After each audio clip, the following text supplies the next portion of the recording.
Here is a number that should stop you cold if you own any silver right now. In the last 5 trading days, investors pulled money out of the largest silver fund on Earth. Over the past 6 months, those withdrawals add up to something close to $4 billion. And here's the part that does not add up. While that money was walking out the door, silver's price was climbing, gaining close to 6% in a single week. Money leaving, price rising. Hold that thought, because that contradiction is exactly what is sitting underneath this market right now, and almost nobody watching the price candle even knows it is there. Before we go further, I want to ask you something.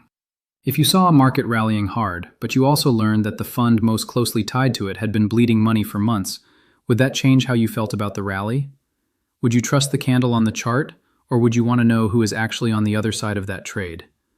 Most people never stop to ask that second question. They see green on a screen and quietly assume that everyone else watching agrees with them. Sit with that for a moment, because by the end of this video, you may find your answer is not nearly as simple as it first seems. Let's rebuild what actually happened, because the order of events unfolded and matters more than any single headline pulled out of context. On Wednesday, July the 1st, the new Federal Reserve Chairman, Kevin Warsh, spoke at a central banking forum in Sintra, Portugal, the kind of gathering where central bankers from around the world quietly compare notes on where policy is heading next. Warsh had spent months being priced by markets as a genuinely hawkish figure, someone installed specifically to hold a harder line on inflation than his predecessor. That reputation had shaped how traders positioned themselves for much of the year. So when he acknowledged, in that setting, that inflation expectations had cooled somewhat in recent weeks, while still reaffirming that price stability remained the central bank's central priority, that was not a throwaway comment. Markets do not treat a hawk softening his tone the same way they treat a dove doing the same thing, because the surprise runs in the opposite direction.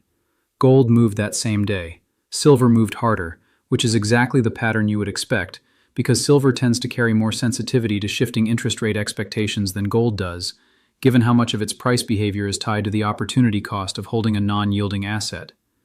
And notice something important here. That Wednesday move happened before the week's single biggest economic data point had even landed. The market was already repricing on words alone. Then came Thursday, July the 2nd, and the number that changed everything.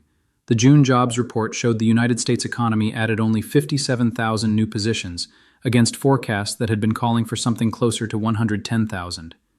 It was the smallest monthly gain in 4 months, and revisions to the prior 2 months of data shaved off tens of thousands more jobs than had originally been reported, compounding the miss.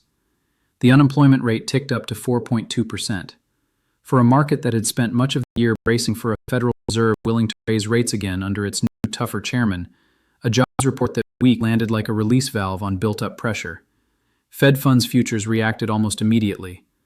The probability traders assigned to a rate hike in the months ahead fell sharply, down from somewhere near 2/3 to roughly a coin flip. Lower odds of tighter policy is historically supportive for precious metals, precisely because it lowers the cost of holding an asset that pays no yield and offers no dividend, no coupon, nothing but the metal itself. By Friday, July the 3rd, gold was trading above $4,100 an ounce, and silver had pushed above $62, putting the week's gain on pace for something close to 6%. The gold-to-silver ratio, a simple measure of how many ounces of silver it takes to buy 1 ounce of gold, sat down near 67, which tells you silver was outrunning gold's move on a relative basis, exactly what you would expect if rate-sensitive money was doing the heavy lifting. That is a real, verifiable, multi-day rally built on 2 genuine catalysts, a softer-sounding Fed chairman and a jobs report that undercut the case for higher rates. Nothing about that part of the story is in dispute, and it is worth remembering that both metals are still trading well below the extraordinary highs set back in January, when gold briefly touched levels above $5,600 and silver briefly touched levels above $121, before a sharp correction pulled both metals down hard through the spring, wiping out a huge amount of paper wealth in a very short window, and leaving plenty of holders nursing losses even as the recovery has taken hold. But here is where the story becomes more interesting, because the price chart is only telling you half of it. While silver was putting together this rally, one of the most closely watched pieces of silver market data was telling a completely different story. The largest silver-backed exchange-traded fund on the planet, the kind that holds actual physical bars sitting in vaults in London rather than paper claims or futures contracts, has been seeing persistent withdrawals for a stretch of time now. Over the last 5 trading days, that fund saw net outflows of roughly $66.5 million. Over the past month, outflows near $600 million. Over 3 months, a broadly similar figure. And over 6 months, the outflow number balloons to something in the neighborhood of $3.9 billion. Read that sequence again, slowly.